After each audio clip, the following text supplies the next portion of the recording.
At the outset, I would like to congratulate the Chamber of Tax Consultants for its 100 years of existence, for igniting, innovating and inspiring the tax professionals in the country.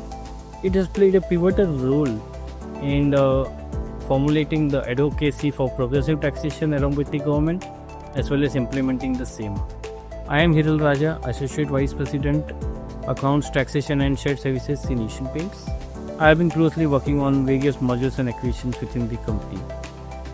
The topic that I have today is important things that we need to keep in mind for merger and acquisition schemes.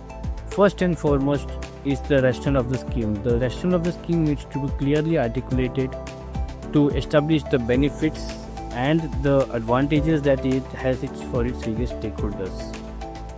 This is very important so as to ensure that at no point in time, even if there is an ancillary tax benefit, the scheme comes in the radar of GAR, and the applicability of GAR is not there, can be clearly substantiated based on the rationale of the scheme. Second thing is the scheme needs to comply with the provisions of section 21BA in case it's an amalgamation scheme, or 219AA of the Income Tax Act in case it's a demerger scheme. Also, the clauses of how the conditions are getting satisfied needs to be built in the scheme itself so as to make it self-explanatory and easier for the tax authorities to get convinced about it. Despite this, there needs to be a specific clause stating that in case any terms or provisions of the scheme are inconsistent with the provisions of the Income Tax Act on account of later amendments in the Act or otherwise, the said scheme will get modified, read down, or specific provisions will be deleted to ensure that the scheme is in compliance with the provisions of Income Tax Act. This is necessary to ensure that in case there are any amendments or any additional conditions in the Income Tax Act, the scheme doesn't completely fall out on account of the same. Also, there needs to be a clause that while there can be a specific modification, reading down or deletion of clauses to make it compatible with the income tax provisions, the other provisions of the scheme shall continue to operate and the scheme shall be valid. Third point is, we all know that the Honorable Supreme Court in the case of Marshall and Sons has decided that the scheme shall be effective from the appointed date as mentioned in the scheme or in the order, unless the court decides it otherwise.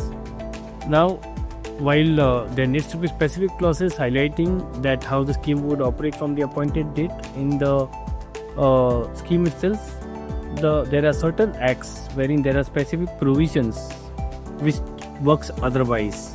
The best example is section 87 of the 𝐂𝐳𝐧𝐬 Act, which states that the scheme shall be effective only from the date of cancellation of RCs of the respective companies, and hence care and caution needs to be taken to ensure that whichever acts have this kind of provisions, in those cases the scheme does not have any clauses which are contrary to the same. In case it's a amalgamation scheme, and especially amalgamation of a wholly owned subsidiary with the holding company, there needs to be a specific clause stating that the shares held by the holding company will be cancelled and there will be no consideration for the same. This ensures that stamp duty implications are not there, and it can be shown to the authorities that there are no fresh issuance of shares and neither is there any consideration for the same. In case it's a demerger scheme, specific care is to be taken to see to it that the demerger undertaking is a undertaking that is capable of being run on its own. This is necessary to prove that it's an independent business which has its own assets, liabilities, and all the assets and liabilities relating to the same are duly transferred. Also, there cannot be a specific parting of the assets or only parting of the liabilities under the demerger scheme. Lastly, there is also an important thing in terms of ensuring that the accounting of the scheme complies with the Ind AS provisions. Nowadays, there is a requirement to obtain a specific certificate from the statutory auditors to confirm that the accounting in the scheme complies duly with the accounting treatment prescribed under the Indian Accounting Standards, Ind AS. So these are the important points that we need to take care of while drafting the scheme.